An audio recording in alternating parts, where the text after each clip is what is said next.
So the Star Wars galaxy has this material Cortosis, which is lightsaber resistant. Jedi can't just slice through it, so why don't we see more Sith and just criminals in general scooping up all the Cortosis that they can get and turning it into some sort of defense or even weapons? Well, the story comes from Darth Plagueis actually explains how the Republic and Jedi work together to try and ban any Cortosis mining across the galaxy.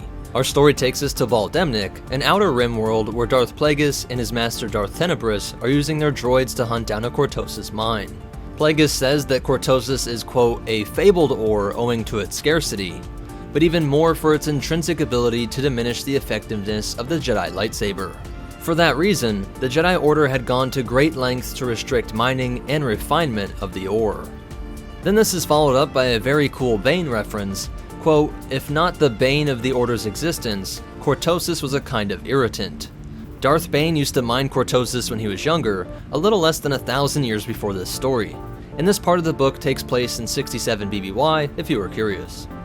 We find out that the Jedi, quote, who by means of an agreement with the Republic Senate, had first claim to all discoveries, as they also had with the Deegan crystals and the Force-sensitive younglings of all species. So basically the Jedi and the Senate have an agreement that anybody who is Force-sensitive gets reported to the Jedi. Any Deegan crystals, which are basically like Kyber crystals that are used to make lightsabers, anybody who discovers those has to report it to the Senate, and then it gets reported to the Jedi. And then, of course, any of the Cortosis that is found anywhere in the galaxy by any privately owned organizations, all of that has to be reported, and basically you can't lay claim to it. The Jedi get to come, scoop it all up, and we actually don't hear what they do with it, but I assume they dispose of it somehow. Or perhaps it'd be pretty interesting if they made their own weapons or shields for stuff, just in case there was ever a Sith uprising like the times of the Old Republic, where there's just thousands of Sith. So that'd be a pretty interesting thing to find more details about maybe in future Star Wars material.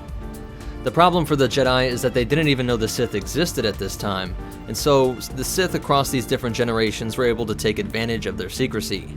Tenebrous and generations of Sith before him had cultivated relationships across the galaxy which acted as covert informants, supplying them with the locations before they were reported to the Republic. Interestingly, Tenebrous was looking into this enormous Cortosis vein so that it could be used to make shields. In the book, you get a feeling that it's a pretty large vein of Cortosis, so he wasn't just making shields for him and his apprentice. It's interesting to wonder if these were to be Cortosis shields for some sort of future Sith army.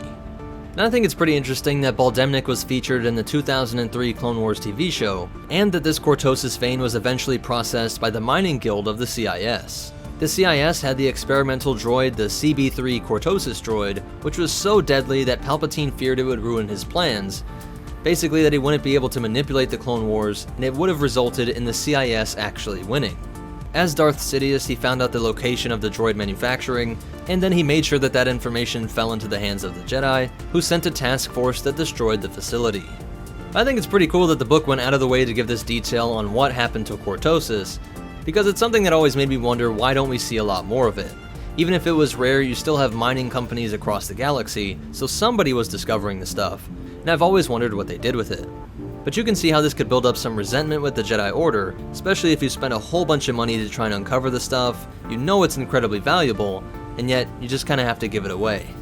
So perhaps maybe the Jedi found some way to compensate them for the Cortosis, that would be cool, but we don't have any details specifically on that.